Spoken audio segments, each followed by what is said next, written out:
जय जगन्नाथ सांग मैंने एथर आसीगला आधार डाउनलोड करिवार नुआ फॉर्मूला। आपण मानक आधार डाउनलोड करने बहुत असुविधा हो आपण डाउनलोड कर पार नथिबे केबे ओटीपी आसुथबो केबे ओटीपी आसिला बेलको सेपटे नेट्र पेज ओपन हो नथिबो आपण एमती बहुत असुविधा सामना करुथबे। सेथिपई आधार डाउनलोड पई एबे गोटे नुआ फॉर्मूला आसी जाइछि। आपण गूगल रे सर्च बॉक्स को जिवे सेठी myaadhar.uid.gov.in देखंतु मोर सेटा आसुछि एठी 3 नंबर रे एटा को क्लिक करिवे। क्लिक कला परे देखंतु एठी होम आसीछि unique identification authority of India आ परे क्लिक करंतु।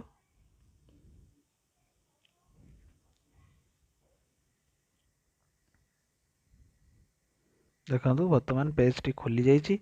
पेज खोला परे एठी देखिबे हमर ऊपर रे ए जो आसुछि नरेंद्र मोदी को फोटो देखि परथिबे आपण या परे खाली एमती स्लाइड करिवे। स्लाइड कले ए पेज टी आपन को देखा जिवो ब्लू कलर जोठी लिखा हिची my Aadhaar one portal for all online services.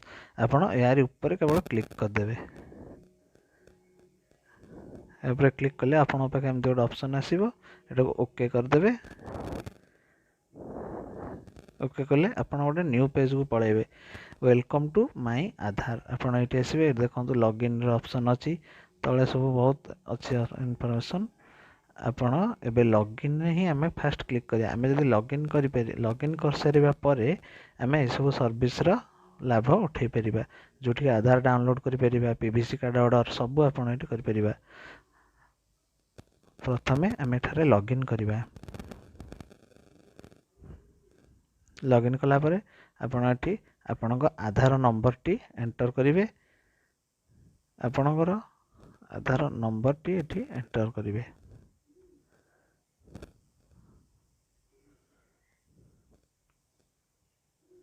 तापरे कैप्चा देछि आपण कैप्चा एंटर करिया को पड़िबो।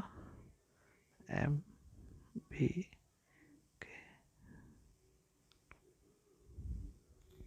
कला परे आपण ओटीपी सेंड करिवे। एबे हमें ओटीपी क्लिक करिवा।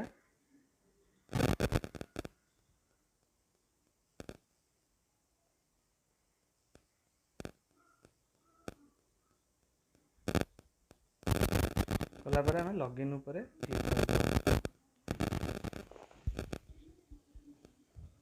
देखंतु आपण लॉगिन ओटीपी दे लॉगिन कर सारिया परे आपण घरे एई टाइप रो इंटरफेस टी आसी जिवो। आपण एटी डाउनलोड आधार करि परिबे ऑर्डर आधार पीवीसी कार्ड अपडेट भी करि परिबे ऑनलाइन अपडेट भी करि परिबे। आगो को ए सब सर्विस देखंतु जोटा कि हिडन हे कि अछि धीरे धीरे सेटा आगो को खोली जिवो। एबे हमें आधार डाउनलोड करिवार सबटु सहज उपाय होछि एटा। आपण देखंतु आपन आईडी खोली जाइछि। आपण एटी चेक करि परिबे। देखंतु आपनकर देखौछि हम डाटा एटी आपण फ्लिप करी बैक भी देखि परिबे। आपण डाउनलोड करबा खोले एटी देखंतु डाउनलोड रो ऑप्शन अछि। ए डाउनलोड ऊपर डायरेक्ट क्लिक करिवे। क्लिक कला परे आपण आगे एमते इंटरफेस आसी जिवो जोठी कि आपण ना डेट ऑफ बर्थ आपण एड्रेस सब लिखा होइतिबो।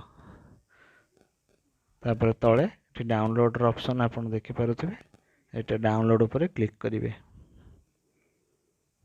डाउनलोड ऊपर क्लिक कले आपण आधार डाउनलोड हो जिवो। देखंतु डाउनलोड हो सारिया परे हम आधार वर्तमान डाउनलोड हो जाइछि। डाउनलोड होला परे आपण आधार रो पासवर्ड देबे। पासवर्ड होछि आपण आधार रो name row first चारटा letter capital ले लिखिबे। तापर आपणकर जन्म वर्ष आपण जन्म वर्ष टी टाइप करिवे। टाइप मोबाइल द्वारा किपरि आपण सब आपणकर समस्या समाधान करि परिबे केवल आम चैनल रे आपण पाई परिबे। सेति पई मो चैनल को सब्सक्राइब करंतु और लाइक शेयर और कमेंट करंतु। आपण जदि आधार रिलेटेड किछि जानिबार अछि तो मो सह जोगाजोग भी आपण करि परिबे। नमस्कार।